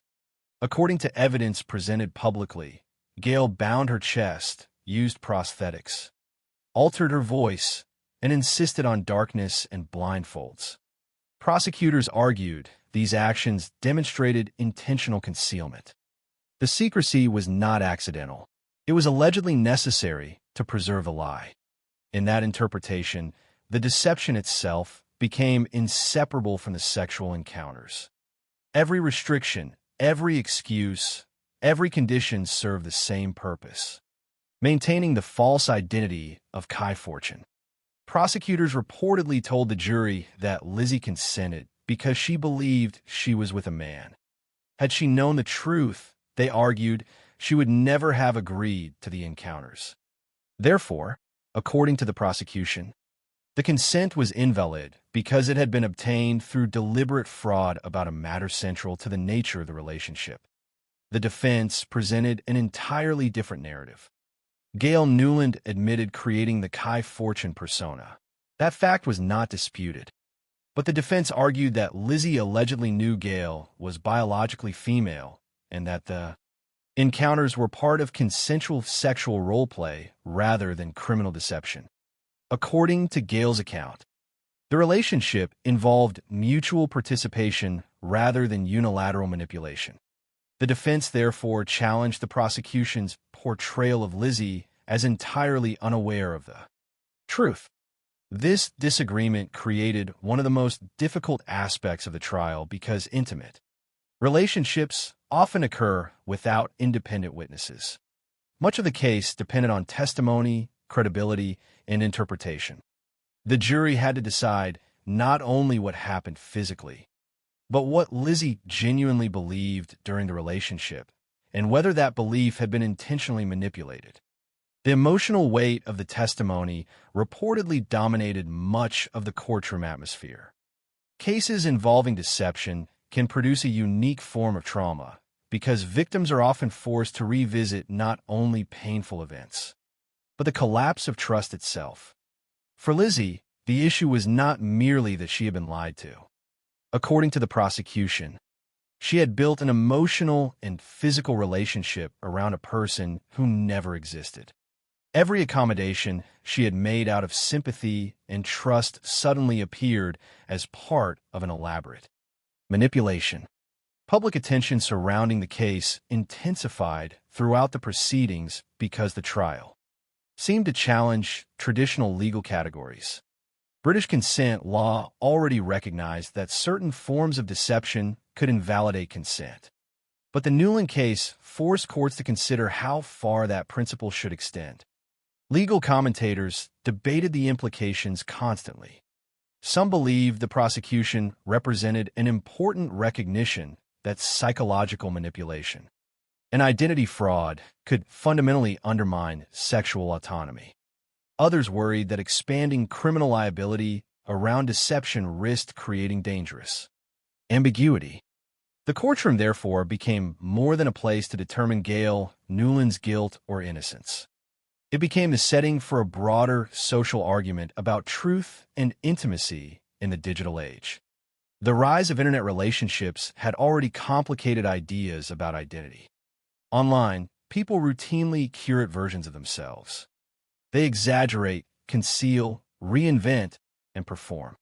Most of those distortions never become criminal matters. But the prosecution argued this case crossed far beyond ordinary dishonesty because the entire identity itself was fabricated and physically enacted during sexual encounters. Throughout the proceedings, media coverage often focused heavily on the sensational details. Headlines emphasized the disguises, the blindfolds, and the years-long deception.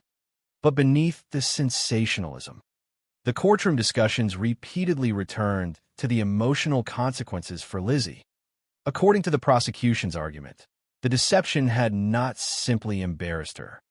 It had fundamentally violated her ability to make informed choices about intimacy. That idea became central to the jury's task. After hearing the evidence and testimony, the jury ultimately sided with the prosecution.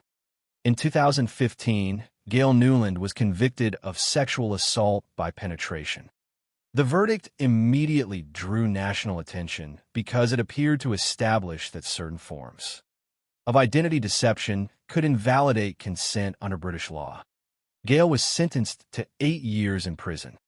For some observers, the conviction represented justice for prolonged emotional and sexual manipulation.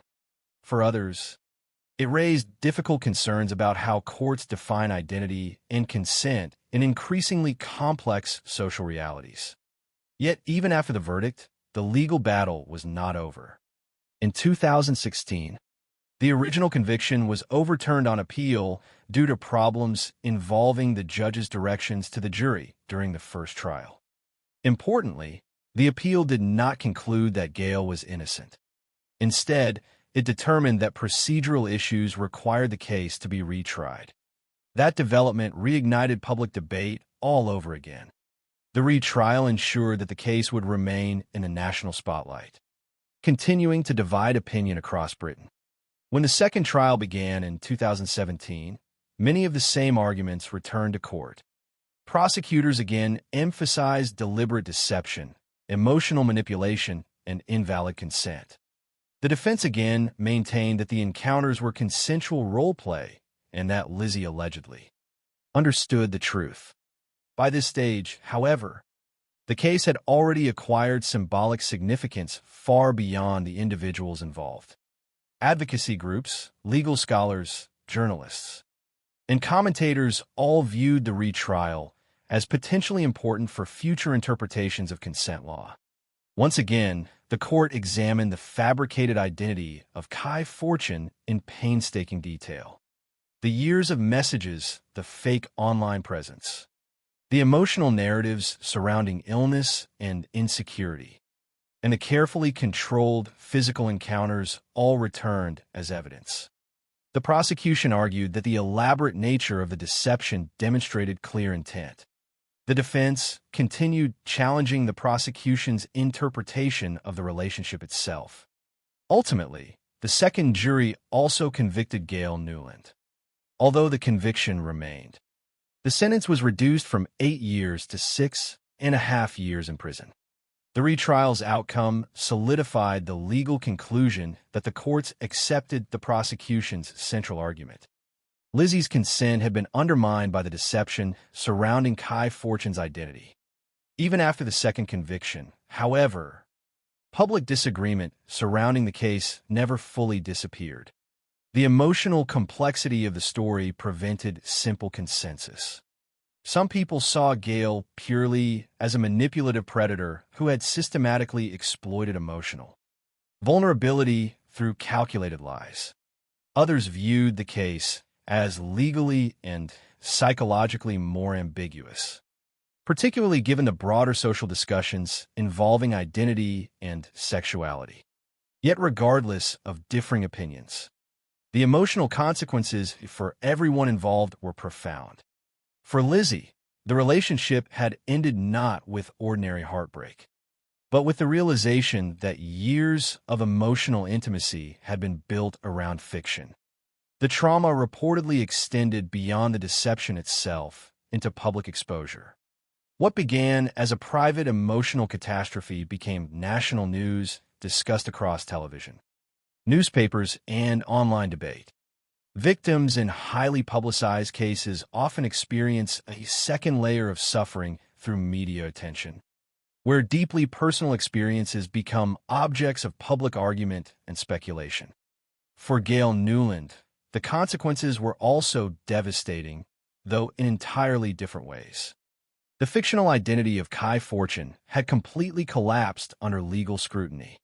Whatever emotional purpose the identity once served had now transformed into criminal evidence, examined publicly in courtrooms and newspapers.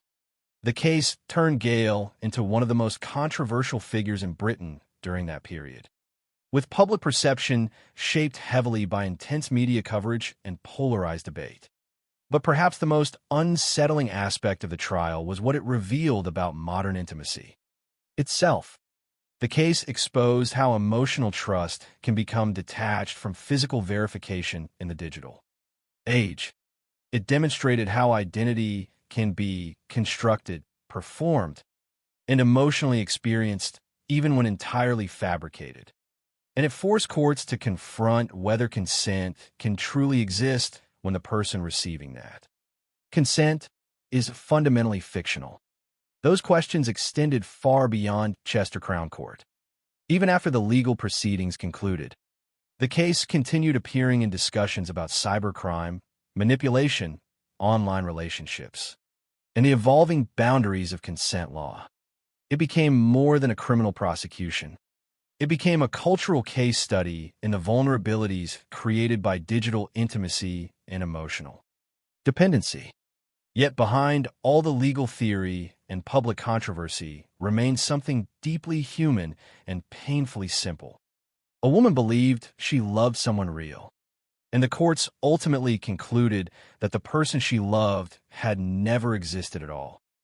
Long after the courtroom proceedings ended, the Gail Nuland case continued to linger in public conversation because it represented something larger than a single criminal prosecution.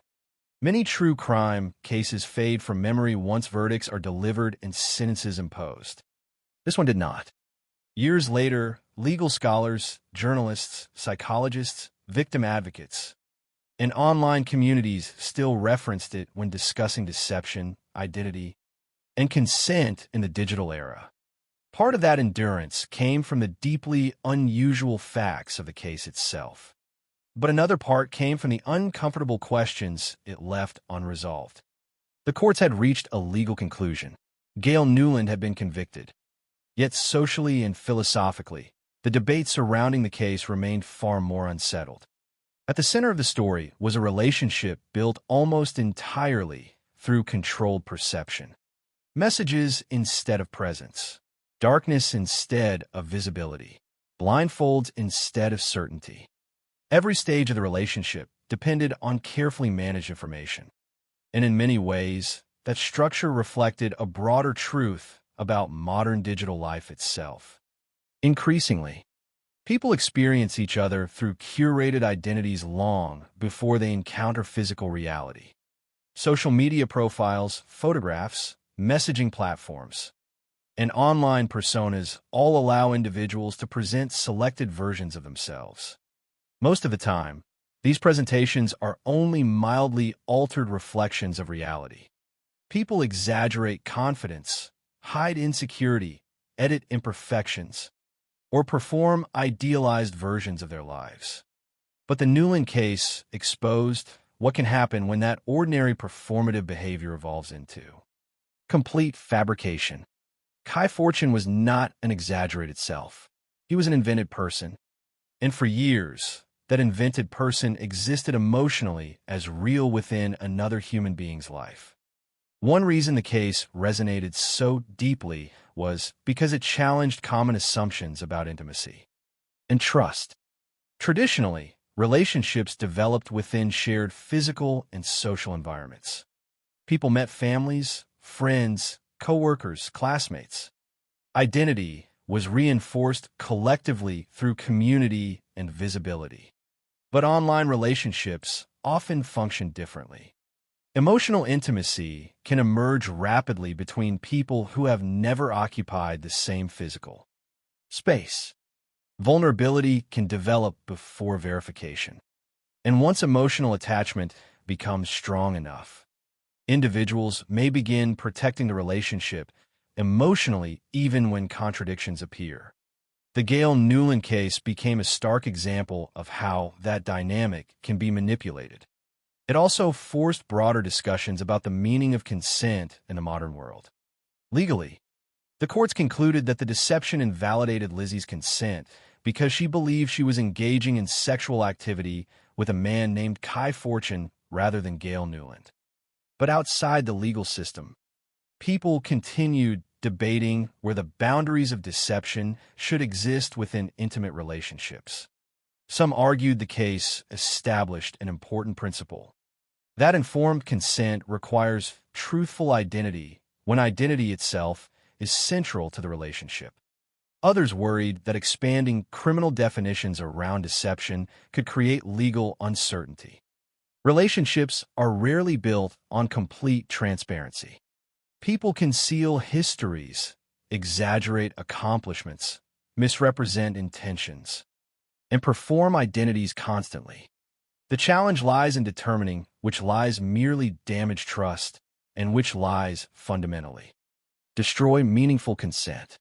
The Nuland case forced society to confront that distinction directly. Discussions surrounding the case became especially intense within conversations about LGBTQ+ identity and representation. Some advocates feared that public misunderstanding of the case could contribute to stigma surrounding gender nonconformity or transgender identity. Others argued strongly that the case had nothing to do with legitimate expressions of identity and everything to do with prolonged fraudulent manipulation. That divide reflected a deeper social tension already present during the 2010s, when questions surrounding identity, sexuality, and digital self-presentation were becoming increasingly visible in public discourse. Because the facts of the case involved gender presentation and deception simultaneously, many people struggled to separate those issues cleanly in public debate. Yet, victim advocacy groups consistently emphasized what they believed was the core issue: manipulation through deliberate falsehood. According to that perspective, the case was not about someone exploring identity. It was about constructing an entirely fictional individual and sustaining that fiction specifically to obtain emotional and sexual intimacy. That distinction remained central to how many legal experts interpreted the convictions. Beyond legal debates, however, the emotional consequences of the case remained profound and deeply personal. For Lizzie, the aftermath likely involved more than betrayal alone. Victims of long-term deception often describe psychological disorientation after discovering the truth. The damage extends beyond heartbreak because the deception rewrites memory itself. Ordinary moments suddenly feel sinister in retrospect. Expressions of affection become evidence of manipulation. Personal judgment becomes difficult to trust. In many catfishing cases, victims report feeling humiliation not simply because they were deceived, but because the deception forces them to question their own instincts and emotional perceptions. In the Nuland case, those emotional consequences were intensified by public exposure. A deeply private relationship became national news. Court testimony transformed intimate experiences into legal evidence discussed openly in media, reports, and public commentary. Even though Lizzie's identity remained protected, The emotional realities of the relationship were dissected publicly in newspapers and online discussions. High-profile cases often create a second layer of trauma in which victims must endure not only the original experience, but also widespread public scrutiny surrounding it. For Gail Nuland, the aftermath represented the complete collapse of the fictional world she had constructed. The identity of Kai Fortune, once emotionally powerful enough to sustain a years-long relationship, became permanently associated with criminal conviction and public controversy. Whatever emotional purpose the fabricated identity may originally have served was now overshadowed entirely by the legal and social consequences that followed. Cases involving elaborate deception often provoke a strange public reaction because people instinctively search for simple explanations. They want a clear villain, a clear motive, a clear psychological profile. But reality is often more uncomfortable than that. Human behavior can be manipulative and emotionally complicated at the same time. Loneliness can coexist with deception. Vulnerability can coexist with harmful actions. The Nuland case disturbed people partly because it resisted easy categorization. It contained manipulation, emotional dependency, identity performance, secrecy, intimacy, and psychological complexity all intertwined together. That complexity did not erase accountability, but it made the emotional landscape of the case deeply unsettling. The story also became symbolic of the broader risks associated with digital relationships.